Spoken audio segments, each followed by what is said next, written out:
to 3 p.m. and 2 to 30 p.m. Nikolic, who was about 250 yards from the scene of the attack, saw a young man wearing clothes with the colors camouflage and blue. Nikolic was lost and asked the man if he had seen any Land Rovers, and the man replied, "Yeah, there are some Jeeps down there," pointing out a track. Loisy and Waterman described the man as wearing either blue jeans and an army combat jacket or a blue jacket and green combat trousers. The relevance of the camouflage or green jacket was that the appellant denied at all times owning either a green or camouflage jacket, although a dozen witnesses gave evidence that the appellant did own such a jacket. Telephone calls to the police. On the 11th of May 1982, the day following the attack, an anonymous telephone call was made at 11:43 p.m. to Aldershot Police Station. The call was not recorded, but a note of the call has been accepted as accurate. That note reads, "I met a man in a pub tonight who got very drunk and he started rambling on about the murders. He seemed to know a lot about them and kept saying how sorry he was that he'd done it. I only know he lives at 10 York Road, Aldershot. He asked me to go back there with him tonight, but I didn't."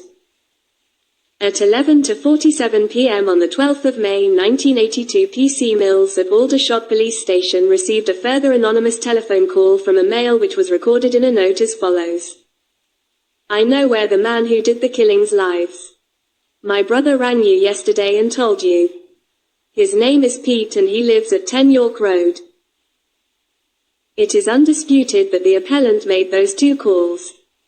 Over a year later, on the 4th of June 1983, by which time the appellant had moved to Bournemouth, a series of anonymous telephone calls were received at Bournemouth Police Station.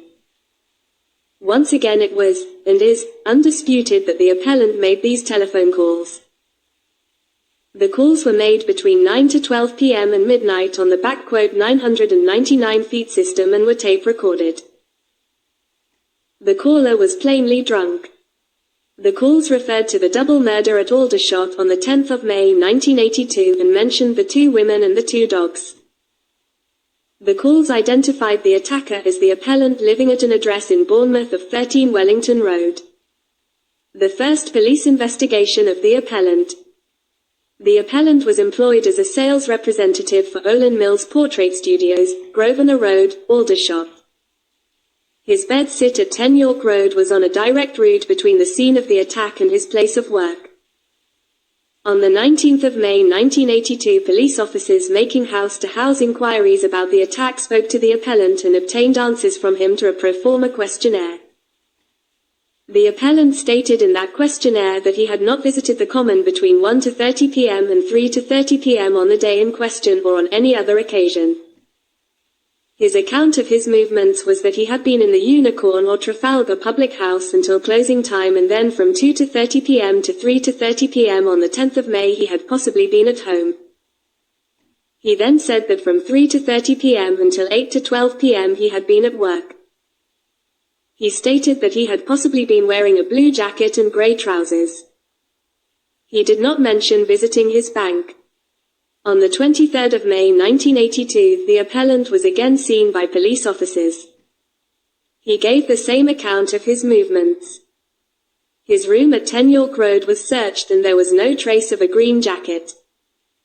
The appellant said that he had never owned a knife other than one which he then produced and which was a pocket knife with a 1-inch blade.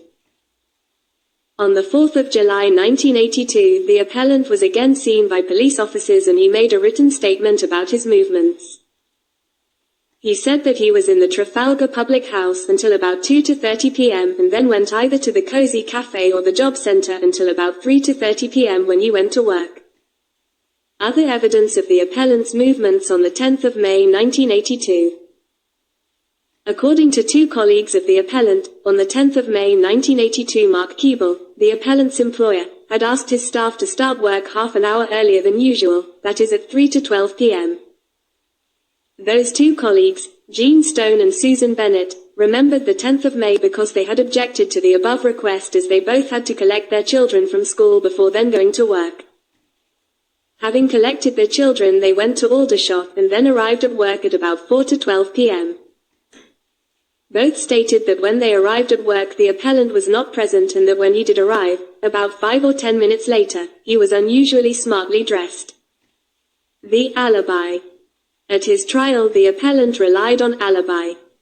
It could be demonstrated that between 2 to 12 p.m. and 4 to 12 p.m. on the 10th of May 1982 someone had cashed a check drawn on the appellant's bank account at Barclays Bank, Victoria Road, Aldershot.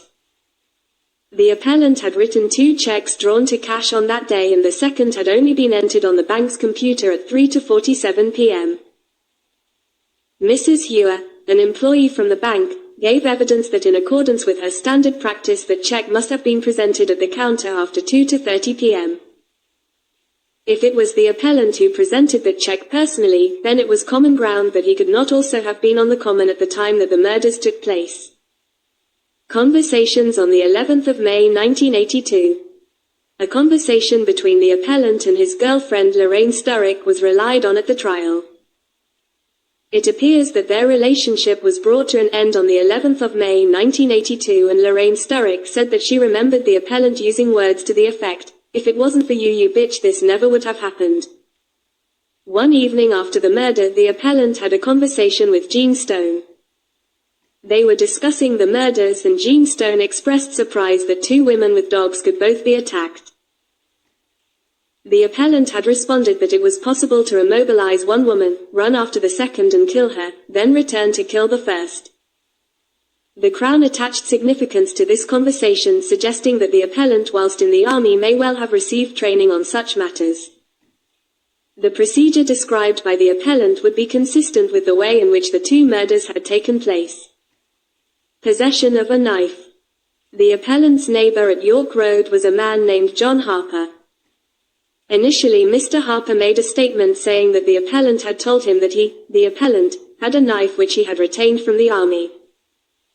But that when on a later occasion Mr. Harper had asked to borrow the knife, the appellant had told him that he had thrown it away.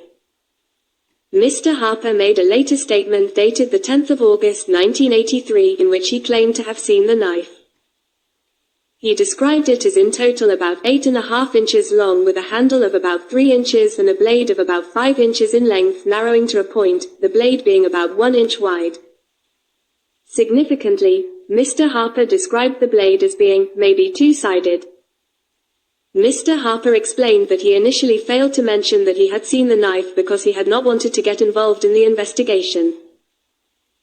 Mr. Harper ultimately chose a knife from an array of knives in a shop in Aldershot as similar to the knife he had seen in the appellant's possession, and the pathologist, Dr. Puller, gave evidence that the injuries caused to Mrs. Johnson and to Mrs. Lee could have been caused by such a weapon. A number of the appellant's fellow soldiers gave evidence to the effect that while stationed in Germany, the appellant had had a knife of widely varying descriptions. At least 2 of the witnesses described the appellant throwing a knife at a door.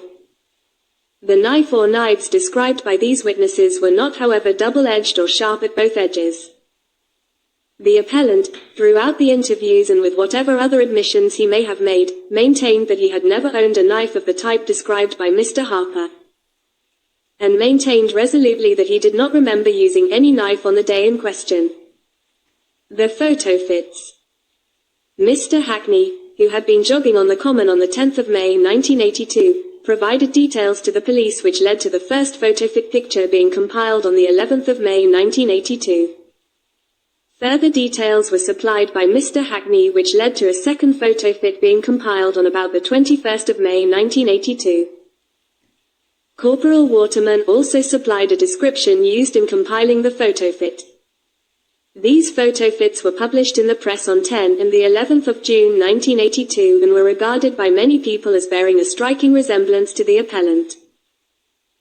Undisclosed at the trial was the fact that many people had contacted the police saying that the Photofit bore a striking resemblance to other people.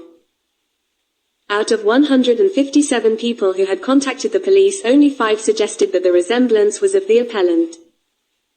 Also undisclosed at the trial was the fact that Mr. Hackney had identified other persons at the Labour Exchange as bearing a similarity to the person that Mr. Hackney had seen on the Common. On the 4th of July 1982, the appellant himself spoke to police officers and stated that people were saying that the Photofit pictures looked like him. He went on to say words to the effect of, Are you accusing me of being the murderer? Because if you are, I shall get a solicitor in order to sue the police for harassment. He not only did not talk of any special features that only the murderer would have known, but was inaccurate about many of the features of the murders, e.g., he suggested he hit and punched in the face. But no sign of such injury was present on the victims. He described seeing 2 children, and DCI long accepted in evidence that no one there of that description at the relevant time. He said he spoke to a man going rabbit shooting, but there would not seem to have been any such person. He said he attacked the dark-haired woman first, but DCI long accepted that in all probability the fair-haired lady was attacked first. The dark-haired lady was in her 60s and slim, and bore very little resemblance to the appellant's mother, who was 42 and certainly not slim. They were both short, but even then there were 3 inches difference in height.